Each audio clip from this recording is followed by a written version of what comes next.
everyone. Welcome to another brand new video on my YouTube channel. Don't forget to hit the like and subscribe button while watching this. My name is Jenyen. You can call me CJ. Without hesitation, let's begin with our session. We are Group 3 and today we will be presenting our findings on qualitative research as part of assignment number 3 for the course ARC 5910 Research Methodology, together with 3 previous papers from the architectural literature that utilize our chosen methodology.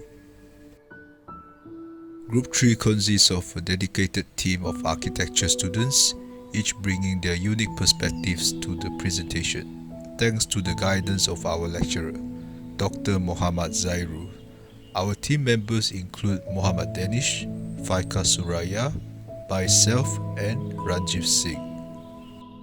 Before I begin my presentation, our goal is to provide a comprehensive understanding of what qualitative research entails, its key characteristics, methods of data collection, its advantages and limitations, and the intricate process involved in data analysis.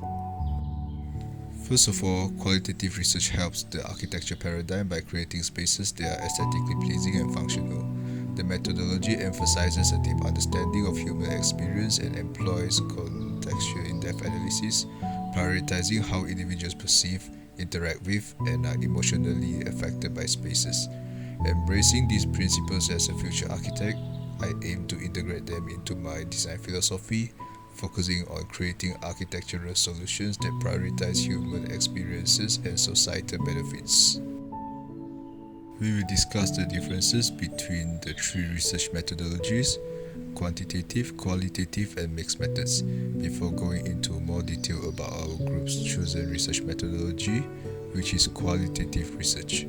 In general, quantitative research uses numerical data and statistical analysis to generalize findings, while qualitative research explores meanings and perceptions through non-numerical data like interviews. Mixed methods combine both approaches, leveraging the strength of each to provide a comprehensive understanding. We explored the historical timeline of qualitative research methodology, a journey characterized by its development from early anthropological roots to its systematic application in sustainable design. Personally, I find this historical trajectory fascinating as it underscores the method's commitment to understanding human experiences through methods like interviews and observations. This evolution highlights the method's emphasis on context and interpretation in research, shaping my own approach to uncovering meaningful insights. Qualitative research is defined by key characteristics that enhance its methodology. It focuses on understanding subjective experiences such as thoughts and motivations, and emphasizes contextual understanding, considering the environment. This approach collects rich descriptive data like narratives and interviews, aiming to capture depth of human experiences. Unlike quantitative methods, qualitative research uses an inductive approach, allowing theories to emerge from collected data rather than testing predefined hypotheses. These features enable researchers to explore complex phenomena deeply and uncover new perspectives. Qualitative research utilizes several key methods to explore human experiences and phenomena deeply. Interviews provide direct insights into participants' thoughts and perspectives. Focus groups facilitate interactive discussions among participants sharing similar experiences, uncovering shared beliefs. Observation allows researchers to study behaviours and interactions in natural settings, and case studies offer detailed examinations of specific instances of phenomena. Together, these methods enable qualitative researchers to capture rich, nuanced data and gain profound insights into complex social dynamics and human behavior. Qualitative research employs several key methods for data analysis. Thematic analysis involves identifying and interpreting patterns or themes within the data to understand underlying meanings. Content analysis systematically categorizes texture or visual data to uncover prominent themes or patterns. Narrative analysis examines the structure and content of personal stories to understand how individuals construct their experiences. Grounded theory involves iterative data collection and analysis to develop theories grounded in empirical data. These approaches enable researchers to extract rich insights from qualitative data. Ensuring the trustworthiness of qualitative research involves several key principles. Credibility is established through building trust with participants, using diverse data sources, and verifying interpretations with participants. Transferability is enhanced by providing detailed descriptions of the research context and participants. Dependability is ensured through rigorous record-keeping, peer review, and reflexivity to manage biases. Confirmability is maintained by documenting interpretations and confirming findings through multiple perspectives. These principles collectively strengthen the reliability and validity of qualitative research findings. Qualitative research offers several key advantages. Its adaptable methods allow flexibility in response to emerging insights. The iterative process of data collection and analysis refines understanding over time. Detailed description captures rich narratives and contextual nuances. A holistic view explores multiple dimensions of phenomena. By valuing participant perspectives, it enhances satisfaction and elicits comprehensive data. Lastly, its open-ended approach fosters creative insights and innovative thinking, making it valuable across various disciplines for exploring complex issues and generating deep understanding. Qualitative research has several limitations to consider. Results can vary due to the subjective nature of interpretation, making findings inconsistent. The process is time-consuming due to thorough data collection and complex analysis. Studies often rely on small samples, limiting generalizability. Findings are context-specific, reflecting specific social or cultural settings. Managing these limitations requires careful planning and consideration to ensure the reliability and relevance of qualitative research findings. In a nutshell, qualitative research is essential in architecture for designing spaces that meet human needs and enhance experiences. Using methods like interviews, observations, focus groups, ethnographic studies, and case studies, architects gain insights into how people interact with environments. This holistic understanding allows for integration of thoughtful and responsive architectural solutions that promote well-being, foster meaningful interactions, and contribute positively to both individuals and communities within the built environment. Assalamualaikum and good day. My name is Faiqah Suraiya and I'll be presenting the literature review of our research paper. I'll start with our research paper 1 with the topic The Flourishing of Biophilic Workplaces Second Home Offices as a case study by Aldomo, Garage and Clemens Groom. This study assesses a London workplace using biophilic design and the flourish wheel to evaluate well-being. Overall findings are biophilic design improves health, well-being and productivity but needs to be combined with the technology for optimal environmental quality. So what is the methodology of this paper? The present research methods take a qualitative approach that consists of a descriptive analytical method, case study and logical reasoning. Objective of the paper is to evaluate indoor environmental quality of a London office using biophilic design with the method first on-site and non-participatory observation in the second home branch in the Special Fields UK. Second one is a semi-structured interview with the 10 employees of the company, and the third is the analysis of biophilic patterns impact on well-being using the flourish parameters. All these methods turn to resolve biophilic design alone is not enough. It must be combined with technology to optimize thermal comfort, air quality, lighting, acoustic comfort, and office layout. Now, we dive into each of the three methods. First method, non-participatory on-site observations were conducted. Researchers observed the building's layout, design features, and biophilic elements like plants and natural materials without interacting with occupants, ensuring objective data collection. They came out with a SWOT analysis of the case study building, indicating its strengths, weaknesses, opportunities, and threats. Next, semi-structured open-ended interviews with second home office employees gather qualitative data on perceptions of biophilic design.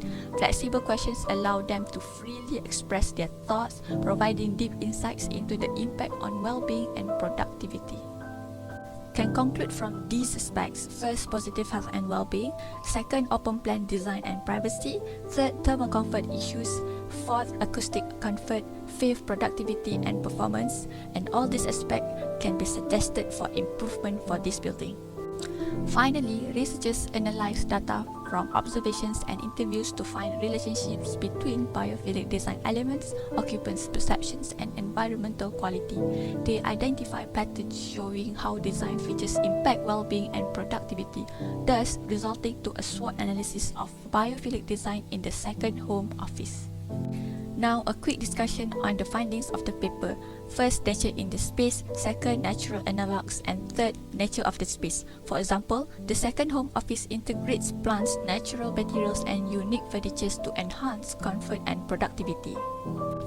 We can see the key findings from the case study in terms of positive aspects and the area of the improvement. Overall conclusion: biophilic design improves workplaces but must be paired with the technology for optimal comfort, air quality, lighting, and the layout. Now, a quick review on the data. The thematic analysis of the paper is clear by identifying and analyzing patterns, as well as content analysis. Clear systematic coding and categorizing of text are present in the research to identify certain words, themes, or concepts. Narrative analysis clearly examines participants' stories and makes sense of their experiences. Grounded theory is clear too, as the research paper concluded with theory from collected data through constant comparison. What about the trustworthiness of it? The paper is credible and accurate. The transformability is also comprehensive with contextual information, however, only rely on a single and particular building to conduct the case study. Fortunately, the paper covers well its dependability, which is logical and clearly documented, as well as its confirmability. This paper benefits from qualitative methodology. First, in-depth understanding assesses indoor environmental quality and its impact on well-being. Number 2, rich data can see detailed descriptions from observations and interviews. Number 3, complex interactions explores interactions between biophilic elements and perceptions. Number 4, flexibility. Open-ended interviews capture comprehensive insights. Number 5, holistic analysis considers both physical and psychological aspects. Number 6, practical relevance. Case study provides real-life context for workplace settings. Hence, why quantitative approach is not ideal, due to first, limited insight, business personal experiences and perceptions. Number 2, complex issues. This study struggles with multidimensional psychological and physiological effects. Number 3, lack of flexibility. Predefined variables limit exploration of unexpected themes. Number 4, contextual understanding. Lacks rich, detailed context of biophilic design impact. Number 5, practical relevance focuses on statistical significance over real-world application. That's all for research paper 1 from me. Thank you. Assalamualaikum, my name is Danish and I'll be presenting research paper 2. Now I will be presenting the findings on research paper 2, which is the title Apartment with Biophilic Architecture Approach in West Jakarta. So what is the methodology of this paper? The research methodology was carried out in a descriptive qualitative method. Secondary data was collected and was carried out for literature studies, precedent studies, and pictures of the application of each biophilic aspect. So now, let's talk about the research design and how it derives into its conclusion. So, objective of the paper, to propose a criterial framework to allow for biophilic approach on apartment building. First, literature study is conducted to understand the principles and concept of biophilic.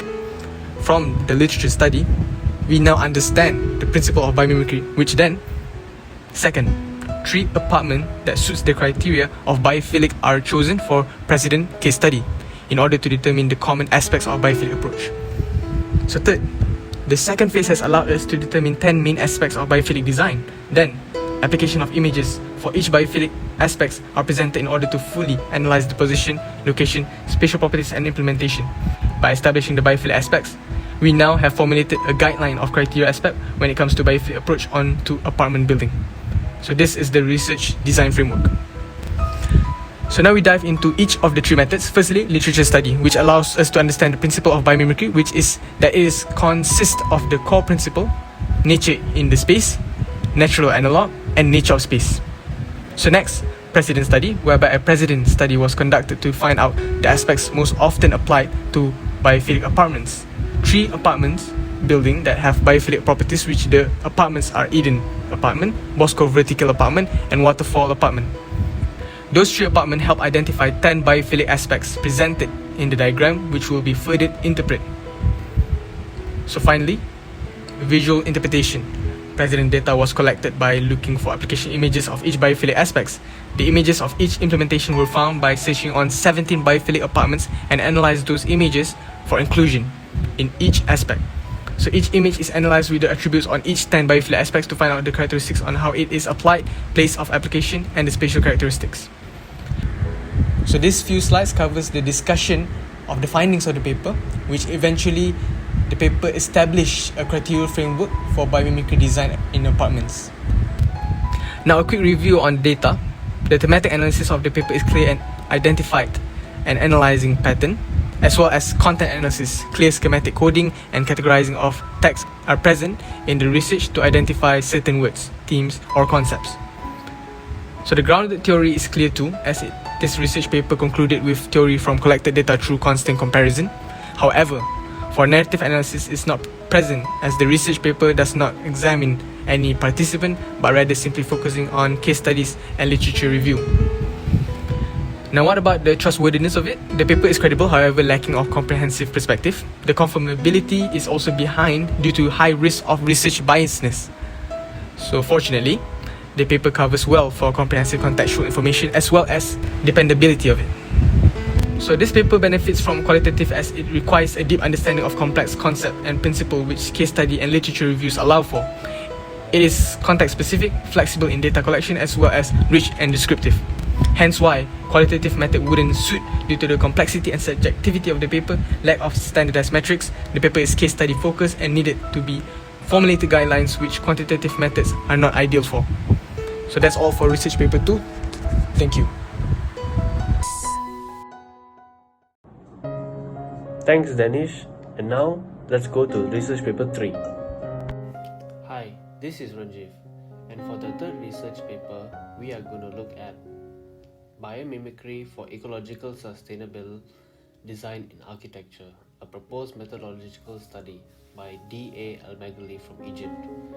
This research paper explores the biomimicry as a method to integrate ecological sustainability into architecture, and ultimately highlighting the potential of biomimicry to revolutionize sustainable architecture.